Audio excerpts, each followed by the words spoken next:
Terpujilah nama Tuhan di kala saat ini boleh berada di hari Natal di tahun 2020. Dan kita akan membaca Alkitab serta merenungkannya.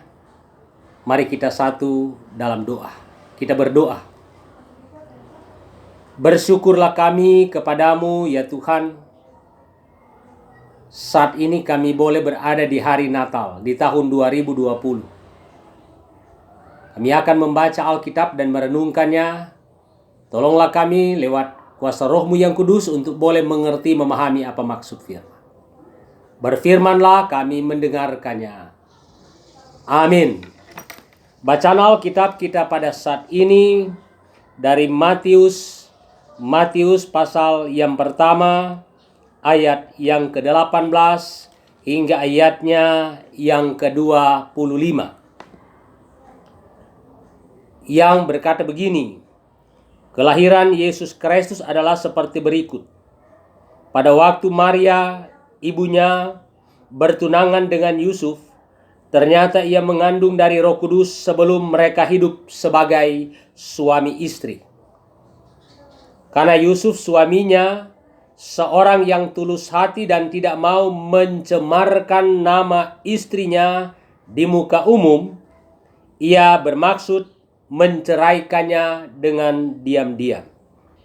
Tetapi ketika ia mempertimbangkan maksud itu, malaikat Tuhan nampak kepadanya dalam mimpi dan berkata, Yusuf anak Daud, janganlah engkau takut mengambil Maria sebagai istrimu, sebab anak yang di dalam kandungan adalah dari Roh Kudus. Ia akan melahirkan anak laki-laki dan engkau akan menamakan dia Yesus. Karena dialah yang akan menyelamatkan umatnya dari dosa mereka. Hal itu terjadi supaya genaplah yang difirmankan Tuhan oleh Nabi. Sesungguhnya anak darah itu akan mengandung dan melahirkan seorang anak laki-laki, dan mereka akan menamakan dia Immanuel, yang berarti Allah menyertai kita. Sesudah bangun dari tidurnya, Yusuf berbuat seperti yang diperintahkan malaikat Tuhan. Itu kepadanya, ia mengambil Maria sebagai istrinya. Tetapi tidak bersetubuh dengannya dia sampai ia melahirkan anaknya laki-laki, dan Yusuf menamakan dia Yesus. Saudara-saudara yang kekasih dan diberkati Tuhan, yang menjadi tema di hari Natal di tahun 2020 ini, Yesus Sang Immanuel. Saudara-saudara, kita semua pasti pernah bermimpi. Entah mimpi yang baik maupun mimpi yang buruk. Pada dasarnya banyak orang senang kalau mimpinya indah. Misalnya mimpi dapat uang banyak, mimpi dapat istri yang cantik bagi yang belum menikah, atau mimpi lain yang menyenangkan. Kalau sudah bangun, ingin tidur lagi melanjutkan mimpi yang menyenangkan itu. Tidak ada orang yang sebaliknya yang senang dengan mimpi buruk. Mimpi dikejar anjing gila, mimpi utang ditagih, mimpi jatuh ke jurang, dan seterusnya. Saudara-saudara, di dalam Alkitab kita juga menemukan seorang pria yang bermimpi. Tetapi mimpinya itu benar-benar berasal dari Tuhan. Bukan mimpi sembarang mimpi. Mimpi itu berasal dari Tuhan sendiri. Di mana dalam mimpi itu malaikat Tuhan menjumpai Yusuf dan berbicara kepadanya. Saudara yang kekasih, di dalam Alkitab Allah sering memakai mimpi juga untuk menyatakan kehendaknya kepada umatnya. Allah juga sering memakai mimpi untuk menyatakan firman-Nya itu sendiri. Kita kembali kepada mimpi yang benar di dalam Alkitab. Pada waktu itu Yusuf sudah bertunangan dengan Maria. Dalam adat istiadat Yahudi, pertunangan adalah salah satu tahap dalam hubungan seorang pria dan seorang wanita. Pertunangan itu diresmikan dan diketahui oleh umum.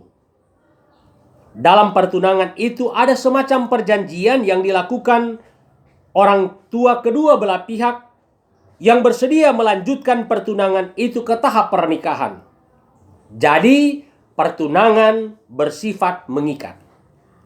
Dalam masa pertunangan, mereka sudah dikenal sebagai suami istri, namun belum boleh hidup serumah atau bersama sebagai suami istri.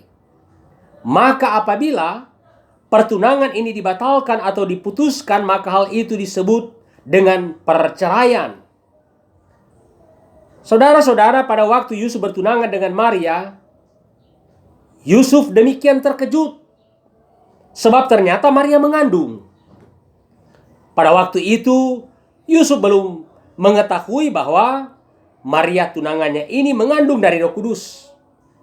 Itulah sebabnya ia bermaksud secara diam-diam menceraikan tunangannya itu. Yusuf masih amat mencintai Maria, tetapi Yusuf seolah-olah tidak ada pilihan lain. Ia harus menceraikannya. Ini tentunya adalah hal yang tragis. Saudara-saudara, hal apa yang tidak boleh kita lupakan saat merayakan Natal? Yang pertama, peristiwa Natal mengingatkan kita bahwa Tuhan kadang-kadang bekerja tidak seperti yang kita inginkan. Tidak jarang menempatkan kita pada posisi yang sulit. Betapa sulitnya posisi Yusuf ketika ia mendapatkan Maria sudah mengandung. Dan ia tahu bukan karena dirinya. Ini kadang-kadang terjadi dalam kehidupan kita. Ada hal-hal yang tragis dalam kehidupan kita. Kita sudah berusaha bekerja dengan tekun, dengan jujur, dimusuhi atau ditipu juga. Yang kedua, kita diingatkan bagaimana sikap yang terbaik ketika menghadapi kenyataan kehidupan yang tidak sejalan dengan apa yang kita harapkan. Dalam Matius 1 ayat 24, bagian bacaan kita tadi, sesudah bangun dari tidurnya, Yusuf berbuat seperti yang diperintahkan malaikat Tuhan itu kepadanya. Ia mengambil Maria sebagai istrinya. Jadi yang dilakukan oleh Yusuf adalah taat. Dalam ketaatannya ia menerima apa yang ditentukan oleh Tuhan walaupun berat dan sulit karena tidak sesuai dengan apa yang ia harapkan atau ia inginkan. Ternyata itulah yang dapat menjadikan Yusuf, Maria, dan bayi Yesus menjadi sebuah keluarga yang kudus.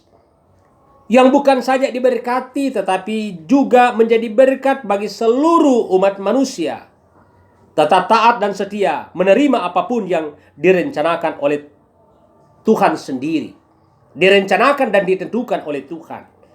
Yang ketiga, Natal yang paling pokok adalah Immanuel. Matius 1 ayat 23b, dan mereka akan menamai dia Immanuel yang berarti Allah menyertai kita. Hidup ini memang tidak selalu berjalan mulus atau hidup ini tidak selalu enak, tetapi Immanuel, Yesus adalah Sang Immanuel.